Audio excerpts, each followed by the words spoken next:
नमस्कार, मैं डॉक्टर मधु प्रस्तोगी हूँ।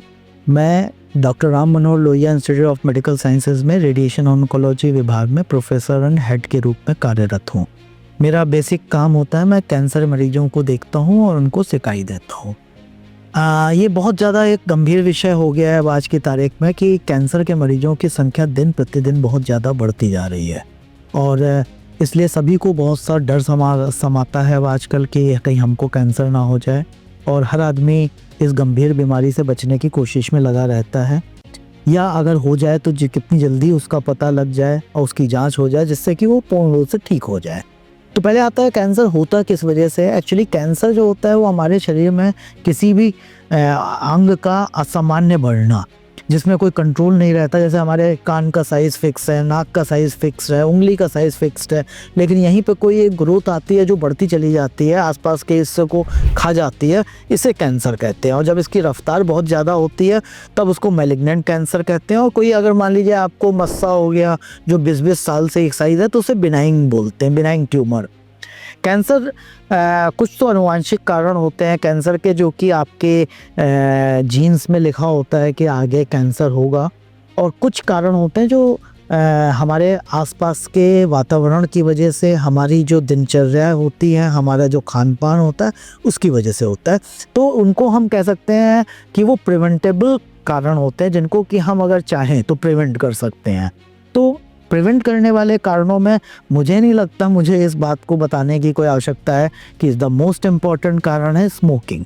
स्मोकिंग एक अपने आप में सबसे बड़ा कारण है, और स्मोकिंग अकेला नहीं, तंबाकू का उपयोग किसी भी फॉर्म में हो, चाहे वो गुटखा हो, चाहे वो खैनी हो, चाहे वो स्मोक हो, चाहे वो हुक्का हो, किसी से भी प्रकार में आप अगर तंबाकू का उपयोग करते हैं तो मुख्य कैंसर का सबसे बड़ा कारण है। उसके अलावा भी ब्रेस्ट कैंसर हो जाना, उससे यूरिनरी ब्लैडर का कैंसर हो जाना, आंतों का कैंसर हो जाना, खाने वाली नली का कैंसर हो जाना, बहुत से कैंसर स्मोकिंग या टोबैको के उपयोग से होते हैं, साथ में अल्कोहलिज्म।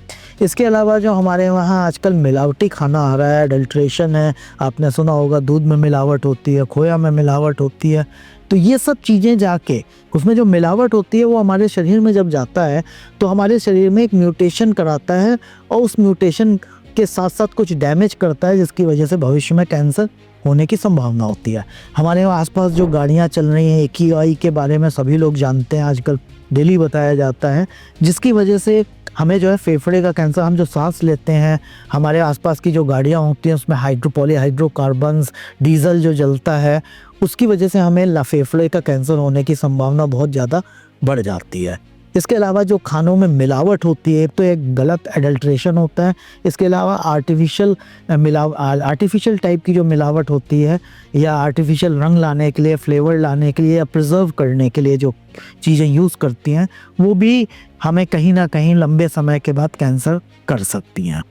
अब प्रश्न उठता है कि भाई कैंसर को कैसे पहचानें, या कौन सी रूटीन जांचें हम कराते रहें जिससे कि हम कैंसर से बचे रहें। पहली बात तो एक बहुत ही हेल्दी लाइफ स्टाइल आपको अपनाना पड़ेगा, जिसमें कि आपका समय के हिसाब से, हमारे जो पूर्वजों के समय से जो ऋतु के हिसाब से हमारे यहाँ खान पान होता है उस हिसाब से आप खाना खाइए। बहुत ज़्यादा एक्सपेरिमेंटल खाना, जो नए नए खाने आए हैं, फॉर एग्ज़ाम्पल बर्गर और इस तरह से जो जंक फूड होते हैं, उनका उपयोग कम करिए। फ्रोज़न फूड्स वगैरह का उपयोग कम करिए। अपनी दिनचर्या में एक्सरसाइज को ज़रूर शामिल करिए, हेल्दी फूड और साथ में कुछ एक्सरसाइज, वॉक करना या एक्सरसाइज करना या योगा करना, और उसके अलावा प्रॉपर स्लीप लेना, और उसके अलावा सारी एडिक्शन चीज़ों से, जैसे पान, तंबाकू, सिगरेट, शराब, इन सब से बच के रहना बहुत ज़रूरी है। अब कैंसर शरीर में किसी भी हिस्से में हो सकता है। हमारा पूरा शरीर, ब्रेन से लेके पैर तक में, कहीं हर हिस्से में किसी ना किसी प्रकार का कैंसर हो सकता है।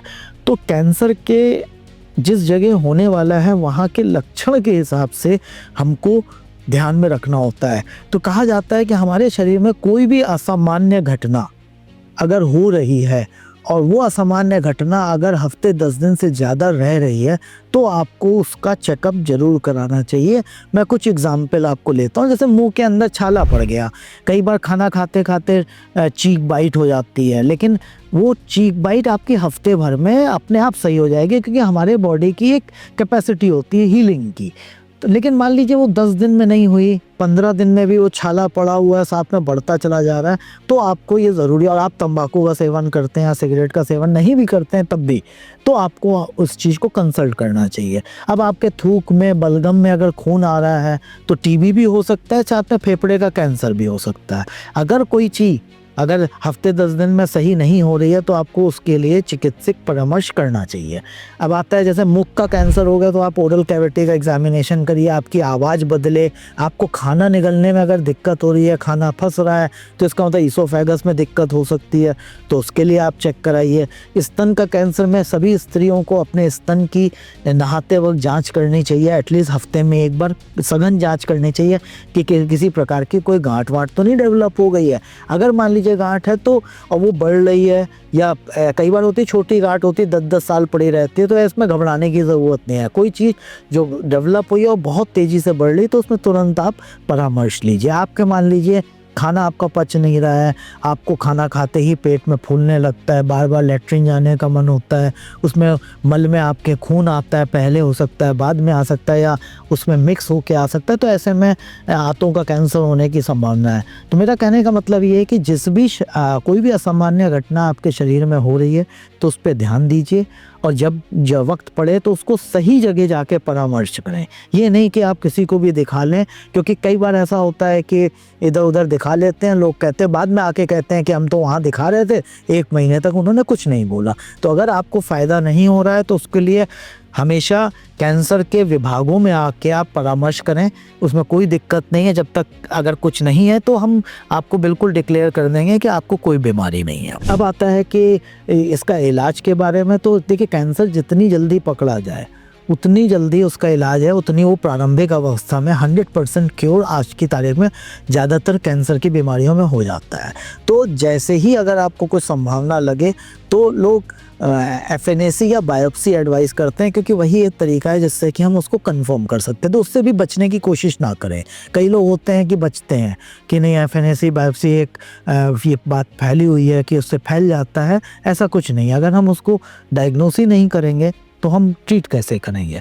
तो उसका जितनी जल्दी डायग्नोसिस कर सकें उसका डायग्नोसिस करवाइए, और अगर कैंसर आता है तो इसको उसके लिए आपको कोशिश ये करिए कि किसी बड़े संस्थान में जहाँ पे हर प्रकार से कैंसर के इलाज करने की व्यवस्था हो और साथ में ट्रेंड डॉक्टर्स हों।